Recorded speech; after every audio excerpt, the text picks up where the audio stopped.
The text arrived at 6:23 a.m. on a Tuesday while I was reviewing quarterly reports for my hospitality division. A photo of the departure gate at JFK Airport, my parents smiling broadly in their travel clothes, followed by Dad's message, "Off to Italy for our 25th anniversary. Living the dream." I stared at the photo for a long moment, feeling the familiar sting of exclusion. They looked so happy, so excited about their romantic getaway to Europe. What hurt wasn't that they were taking a trip. It was that they'd planned an entire vacation without mentioning it to their daughter until they were literally boarding the plane. My phone buzzed with another message. "Sorry for the short notice, sweetheart. This trip was expensive enough for just the two of us.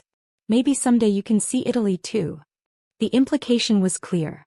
Elena couldn't afford European vacations. Elena lived paycheck to paycheck in her small apartment, working her little computer job from home. Elena was the family member who had to be gently excluded from expensive adventures for her own financial protection. What they didn't know was that Elena owned the hotel chain where they were staying. I typed back, "Have a wonderful time. Italy is beautiful this time of year." Then I opened my laptop and pulled up the guest registry for the Grand Palazzo Hotel in Florence, one of the crown jewels of Rossi luxury hotels. Sure enough, there was the reservation: David and Maria Santos Anniversary Suite 7 nights, arriving today. My parents had spent months saving for this trip, choosing the Grand Palazzo specifically because it represented the pinnacle of luxury hospitality. Dad had shown me the hotel's website months ago, gushing about the marble floors, the Renaissance artwork, the Michelin-starred restaurant. "Someday when the business really takes off," he'd said, "your mother and I will stay at places like this." Now that someday had arrived, funded by overtime hours at his accounting firm and Mom's part-time job at the local library. They'd scrimp and save to afford 1 week of luxury, a once-in-a-lifetime celebration of their marriage. And they'd done it all while assuming their daughter was too poor to join them, or even to understand what they were experiencing. I called Giovanni Marchetti, the Grand Palazzo's general manager, from my office overlooking the Manhattan skyline. "Ms. Rossi, what an honor to hear from you directly. How can I assist you today?" "Giovanni, I see we have some special guests checking in today. The Santos couple in the anniversary suite. They're my parents, though they don't know I own the hotel." There was a pause while Giovanni processed this information. He'd been managing luxury hotels for 20 years, and he understood the delicate dynamics that often surrounded wealth and family relationships. "I see. And how would you like us to handle their stay?" "With the utmost discretion. They should receive our finest service, but I don't want the staff to reveal my connection to them unless they ask directly. Let them enjoy their vacation exactly as they planned it." "Of course, Ms. Rossi. Should I arrange any special amenities for the room?" "Nothing that would seem unusual for honeymooners at the Grand Palazzo. Champagne, fresh flowers, perhaps dinner reservations at our rooftop restaurant. But Giovanni, treat them as you would treat me. This trip means everything to them." After we hung up, I spent the rest of the morning thinking about the complicated relationship I had with my parents. David and Maria Santos were good people who had raised me with love and strong values. They'd immigrated from Spain when I was 5, worked multiple jobs to put me through college, and always emphasized the importance of education and hard work. But somewhere along the way, they'd decided that my version of hard work didn't count. For the past 6 years, they'd watched me build what they considered a hobby business from my apartment. They'd listened politely when I talked about hospitality consulting, nodded supportively when I mentioned working with hotels and restaurants, and gently suggested that maybe it was time to look for something more stable. What they didn't understand was that Elena Santos, their struggling daughter, was actually Elena Rossi, the reclusive billionaire who'd built a luxury hospitality empire spanning 3 continents. I'd started with a single failing bed and breakfast in upstate New York, purchased with my student loans and a small inheritance from my grandmother. The place was hemorrhaging money, poorly managed, with outdated facilities and no marketing strategy. Everyone told me I was crazy to buy it, but I saw potential. I saw what the property could become with the right vision, the right investment, and the right operational philosophy. I renovated every room, redesigned the common spaces, implemented sustainable practices, and created an experience that guests remembered long after checkout. Within 2 years, that bed and breakfast was booked solid and generating 6-figure annual profits. I used those profits to acquire another struggling property, then another. Each acquisition taught me more about the hospitality industry, about luxury service, about what affluent travelers really valued. By my 30th birthday, I owned 47 properties across 12 countries, employed over 8,000 people, and generated annual revenues exceeding $2 billion. The Rossi Luxury Hotels brand was synonymous with elegance, service, and exclusivity. And my parents had no idea.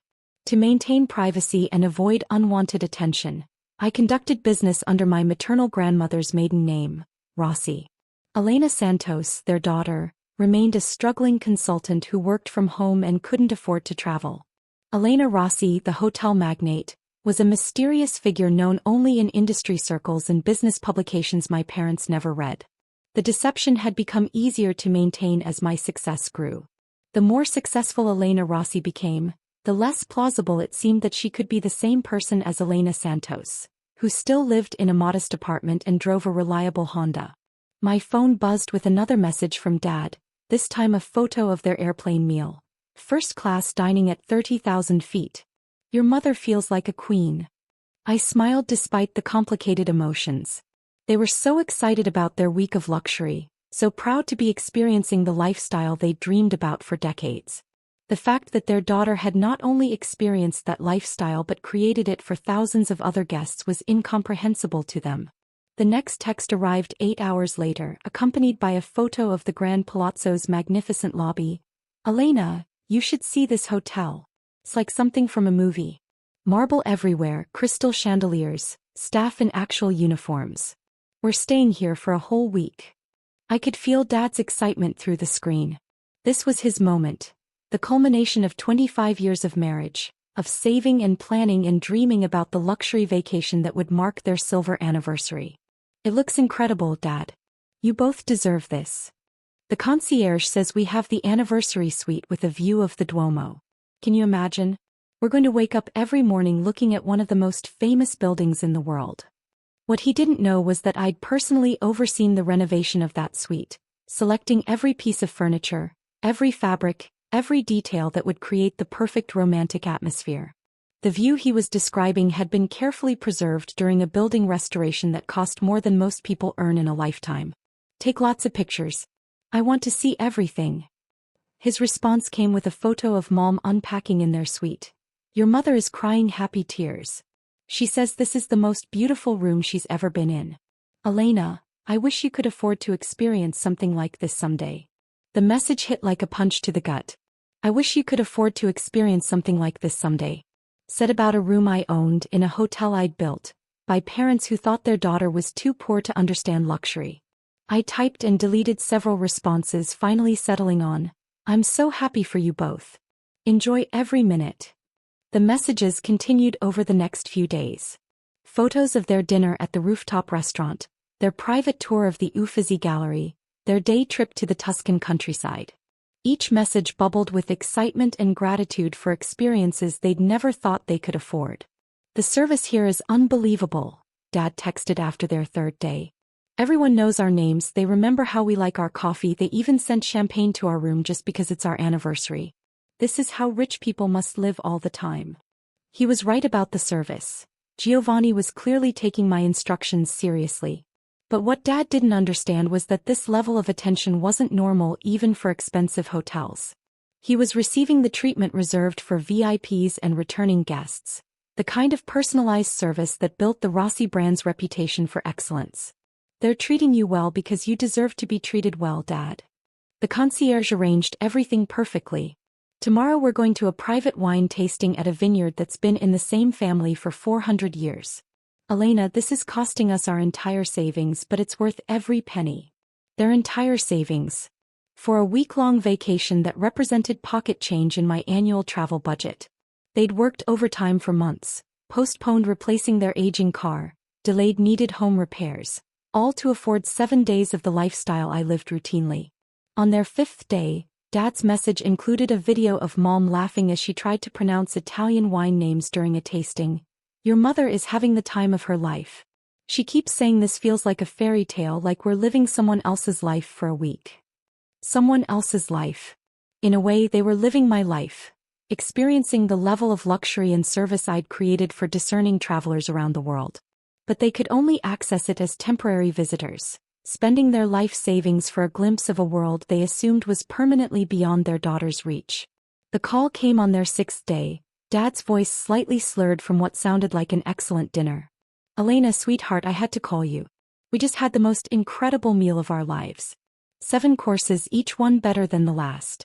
The chef even came out to talk to us." "That sounds amazing, Dad." "The crazy thing is, when I asked about making a reservation, they said they were completely booked for months. But then the concierge made one phone call and suddenly they had space for us at the best table in the restaurant." I smiled, knowing that Giovanni had called Chef Benedetto personally to arrange their dinner. The restaurant was indeed booked solid, but certain requests couldn't be refused. "You've been having incredible luck with reservations this whole trip." "I know. It's like someone is watching over us, making sure everything is perfect. Your mother thinks we have a guardian angel." In a way they did. Their guardian angel just happened to be their daughter, the one they assumed couldn't afford to understand their experiences. "Elena, I wish you could see this place. I know you think I'm being dramatic, but this hotel is like a palace. The artwork, the service, the attention to detail. Everything is perfect. Someday when your business takes off, you should stay somewhere like this. Someday when your business takes off."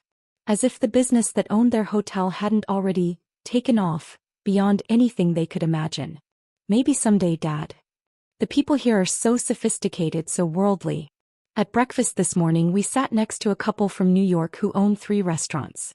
Last night we had drinks with a businessman from London who was talking about opening hotels in Asia. These are successful people, Elena. They understand luxury, they appreciate quality. It makes me realize how small our world has been. The irony was overwhelming. Dad was impressed by successful hospitality professionals while being completely unaware that his daughter was more successful than anyone he'd met at the hotel. He was feeling small and provincial while staying in a property owned by someone he considered a struggling freelancer. Success comes in many forms, Dad. Don't let other people's achievements make you feel less valuable. You're right, sweetheart. But being here, seeing how successful people live, it makes me want more for you. I want you to experience places like this, to feel confident in environments like this. I want you to build something meaningful with your life. I want you to build something meaningful. Said to someone who'd built a hospitality empire that employed thousands of people and created memorable experiences for travelers around the world. I'm working on it, Dad. Their final day arrived with mixed emotions. Dad's messages showed their reluctance to leave paradise and return to their ordinary lives. Last morning, waking up in our fairy tale suite, he texted with a photo of their breakfast on the private terrace. Reality is going to be harsh after this. You'll have these memories forever, Dad. That's worth everything. The staff has been so wonderful. They made us feel important, valued, special. I've never experienced service like this in my life. Elena, this is what it means to be treated with real respect. That message stopped me cold. This is what it means to be treated with real respect. My father was learning about respect from staff I employed in a hotel I owned, while remaining completely unaware that his daughter had created the very experience he was praising. The final message came from the airport, heading home with hearts full of memories and a camera full of pictures. This week changed us, Elena. We experienced a level of beauty and luxury we didn't know existed. Thank you for being supportive, even though we know you couldn't be there with us. Even though we know you couldn't be there with us. Because Elena couldn't afford it.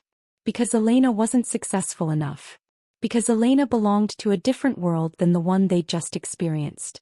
I closed my laptop and sat in my office, looking out at the Manhattan skyline through floor-to-ceiling windows.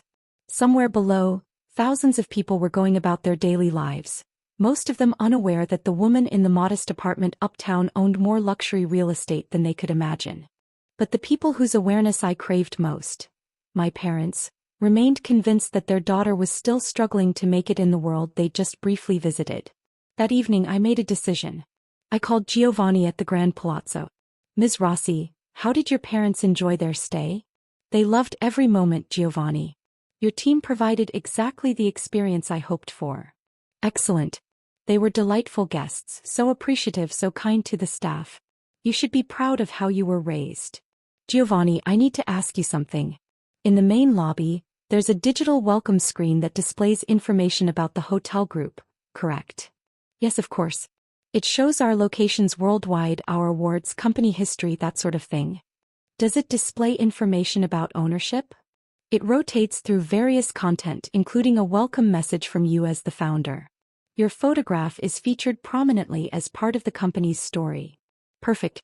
I need you to ensure that the ownership information and my welcome message are displayed prominently tomorrow morning around 9 a.m. My parents will be checking out then, and I believe it's time for them to understand exactly what they've been experiencing. There was a pause as Giovanni processed the implications. Ms. Rossi, are you certain? This could be quite a shock for them. It's time, Giovanni. They deserve to know the truth. The next morning I waited.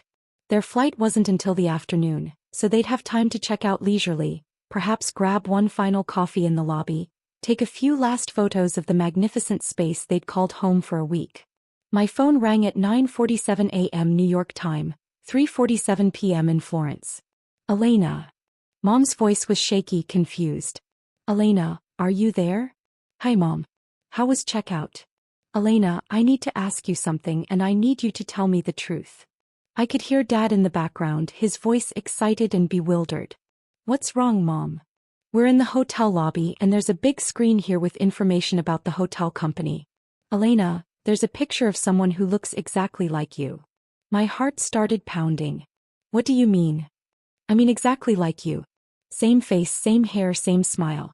But the name says Elena Rossi, and it says she's the founder and owner of Rossi Luxury Hotels. The moment had arrived. 6 years of secret success, 6 years of being underestimated and dismissed, 6 years of watching my parents struggle to afford experiences I provided daily to thousands of guests. Elena, Mom's voice was barely a whisper. Is that you on the screen? I took a deep breath. His mom. That's me. The silence that followed seemed to last forever. I could imagine them standing in the lobby I'd designed, surrounded by artwork I'd selected, under chandeliers I'd chosen, staring at a screen that displayed the face of their daughter alongside details of a business empire they'd never imagined. But that's not possible, Dad's voice came through the phone, closer now as Mom apparently put the call on speaker. Elena, you work from home. You do consulting. You live in that small apartment. I do work from home, Dad. I consult for hotels because I own hotels. And I live in a small apartment because I choose to live modestly. But this screen says, it says Rossi Luxury Hotels operates in 12 countries. It says the company is worth billions of dollars. That's correct, Dad. Elena, Mom's voice cracked. Are you telling us that you own this hotel? The hotel where we just spent our anniversary. I own this hotel, Mom. I own all 47 properties in the Rossi Luxury Hotels collection. I've owned them for years. Another long silence, filled with the sounds of the bustling lobby, guests checking in, staff providing directions, the gentle background music I'd personally approved. The service we received, Dad said slowly, the special treatment, the impossible reservations, that was all because you're my parents and I wanted your anniversary trip to be perfect. I could hear Mom crying now, quiet sobs that she was trying to muffle. Elena, I don't understand any of this. How is this possible? When did this happen? How did we not know? It's been happening for 6 years, Dad. Every time I tried to talk about my work, you assumed it wasn't important. Every time I mentioned business opportunities, you thought I was being unrealistic. Every time I showed excitement about a project, you worried I was getting ahead of myself. The truth of those statements was settling over them like fog. But why didn't you tell us? Why keep something this significant secret from your family? As I tried to tell you, Mom. Hundreds of times. But you'd already decided what my success should look like, and when my reality didn't match that picture, you concluded I was struggling rather than reconsidering your assumptions. Elena, Dad's voice was shaky now. When you said you were working with hotels, I meant I was acquiring hotels, renovating them, building a luxury brand that would set new standards for hospitality excellence. And when you said you were doing consulting, I meant I was consulting with my own executive team, my own general managers, my own chefs and designers about how to create experiences like the one you just had. The weight of years of misunderstanding was crashing down on them. The anniversary suite where you stayed, I continued, I personally designed that room.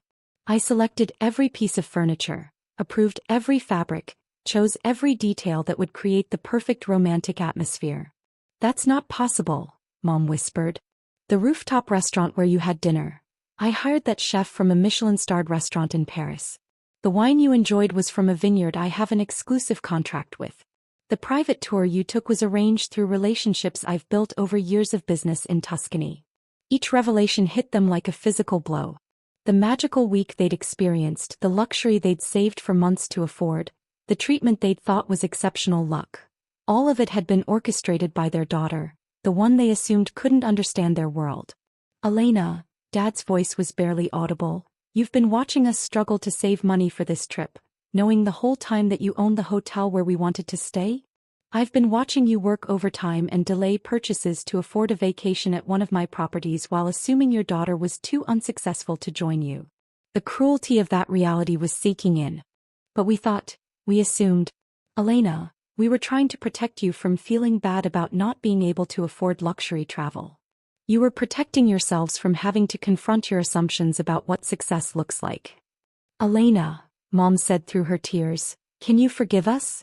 Can you forgive us for being so blind, so wrong about everything?" "There's nothing to forgive, Mom. You raised me to be independent, to work hard, to treat people with respect. I used all those lessons to build something you can be proud of. But we weren't proud. We were worried about you, disappointed in your choices, embarrassed that you hadn't found a traditional path to success." "I know, Mom. But I found an unconventional path to extraordinary success. I built something meaningful while you assumed I was failing." Through the phone, I could hear the sounds of the hotel lobby continuing around them, the same sounds that had provided the soundtrack to their magical week, now recontextualized by the knowledge that their daughter had created it all. "The staff," Dad said suddenly, "they were all so respectful, so attentive. Was that because they work for me and Giovanni told them you were VIP guest? But Dad, they were also respectful because that's the standard I've established for every Rossi property. Every guest should feel valued and important." "Elena," Mom's voice was stronger now, filled with something I hadn't heard in years, genuine pride. "You created all of this? This beautiful place, this incredible experience, this level of service." "I created the framework, Mom. But it takes thousands of talented, dedicated people to deliver experiences like the one you had. I'm proud of what we've built together." For the next hour they peppered me with questions. How had I learned about the hospitality industry? How had I financed my first acquisition? How had I managed to scale so quickly while maintaining quality standards? I answered everything honestly, explaining the years of studying successful hotel operations, the business school education I'd pursued part-time while building the company, the mentorship relationships I'd developed with industry veterans. "But Elena," Dad said toward the end of our conversation, "why hospitality? Why hotels?" "Because I wanted to create experiences like the one you just had, Dad. I wanted to build places where people could celebrate their most important moments, where they could feel valued and pampered and special. I wanted to give others what I've given you this week." The irony wasn't lost on any of us. I'd built a business around creating magical experiences for travelers, while my own parents had no idea I was capable of providing those experiences for them. As their taxi arrived to take them to the airport, Mom made me a promise. "Elena, when we get home, everything changes. We want to learn about your business. We want to understand what you've built. We want to be the parents of Elena Rossi, not just Elena Santos. You've always been my parents, Mom.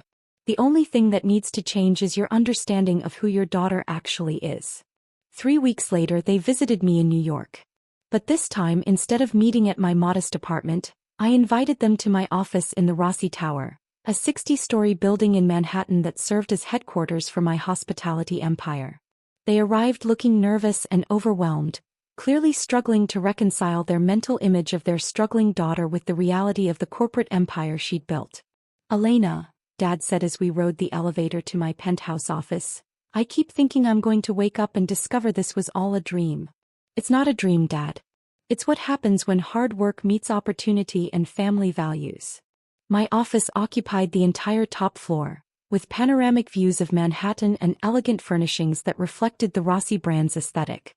But what impressed my parents most was the wall of awards and recognitions, hospitality industry honors, business leadership awards, philanthropy recognition from organizations I'd supported through the years. You did all this while we thought you were failing, Mom said quietly, studying a photo of me accepting an award for innovative hotel design. I did all this because you raised me to believe I could accomplish anything I set my mind to. I just set my mind to something you didn't expect. We spent the afternoon touring the facilities, meeting my executive team, reviewing expansion plans for new properties in Europe and Asia. My parents listened intently as I explained market strategies, sustainability initiatives, and employee development programs. But the most meaningful moment came when we had dinner in the executive dining room, just the three of us, finally talking as equals rather than as parents trying to guide a struggling child. Elena, Dad said over dessert, I owe you an apology. We spent years assuming you needed our guidance and protection, when actually you were building something that puts our achievements to shame. Dad, your achievements matter. You immigrated to a new country, learned a new language, built a stable life for our family, and raised a daughter who felt confident enough to dream big. None of my success would have been possible without the foundation you provided. But we almost destroyed your confidence with our constant worry and doubt. You never destroyed my confidence, Dad. You just didn't understand the form my confidence was taking. Mom reached across the table and took my hand. Elena, I'm so proud of you. Not just because you're wealthy but because of how you've used that wealth. The experiences you create for people, the jobs you provide, the standards you've established. You've made the world a little bit better. I learned that from you, Mom. You always taught me that success without service is just selfishness. 6 months later, my parents joined me on a tour of our European properties. This time they traveled not as guests spending their life savings, but as my family, experiencing the business I'd built from the inside. At each hotel, they met staff members who spoke warmly about working for Rossi Luxury Hotels, who appreciated the company's commitment to employee development and guest service excellence. They saw firsthand the impact of the business I'd created, not just in terms of financial success, but in terms of meaningful employment and memorable experiences. The trip culminated with a gala dinner in Florence, celebrating the Grand Palazzo's 5th anniversary under Rossi ownership. My parents sat at the head table as I addressed an audience of industry leaders, local dignitaries, and hotel staff. 5 years ago, I said in my speech, we acquired this magnificent property with a vision of preserving its historic character while elevating its service standards. Tonight, I'm proud to say that the Grand Palazzo has not only met those goals, it has exceeded them. Applause filled the ballroom and I caught my parents' eyes from the podium. But what makes me most proud isn't our occupancy rates or our guest satisfaction scores. What makes me most proud is that we've created a place where families can celebrate their most important moments, where couples can mark their milestones, where travelers can experience the beauty and culture of Florence in unparalleled comfort. After the dinner, as guests mingled in the lobby where my parents had first discovered my identity, Dad pulled me aside. Elena, that was beautiful. Your speech, your vision, the way you talk about hospitality, you've turned business into art. I learned that from you too, Dad. You always said that work should be meaningful, that it should contribute something positive to the world. Mom joined us, her eyes bright with tears of pride. Elena, do you remember when you were little and we used to dream about all the places we'd travel someday? I remember. We were thinking so small. We imagined maybe visiting a few countries, staying in nice hotels, experiencing different cultures. We never imagined our daughter would own the hotels, would create the experiences, would make those dreams possible for thousands of other families. As I looked around the lobby, at guests checking in for their own dream vacations, at staff providing the exceptional service that defined our brand, at my parents finally understanding what their daughter had built, I felt a completion that no business achievement had ever provided. The $3 billion hospitality empire had been satisfying to create, but the love and respect of my family was worth infinitely more. That night, as my parents prepared to return to their room, the anniversary suite where their adventure had begun, Dad hugged me with the intensity one hadn't felt since childhood. Elena, I'm sorry it took us so long to see who you really are. You see me now, Dad. That's what matters. We're going to do better. We're going to be the parents Elena Rossi deserves, not just the parents who raised Elena Santos. You've always been the parents I deserved. You just needed to learn to trust that you raised your daughter well enough to succeed in ways you didn't expect. As I watched them walk toward the elevator, The same elevator they'd ridden 6 months earlier as anniversary tourists, now riding as family members of the hotel's owner. I reflected on the journey from that painful text about wishing I could afford luxury travel to this moment of genuine family understanding. Because sometimes the greatest success isn't just building something impressive. It's sharing that success with the people you love most, helping them understand that their influence shaped every achievement, and proving that family love can survive even the most dramatic revelations about who we really are. That's not just hospitality success. That's everything.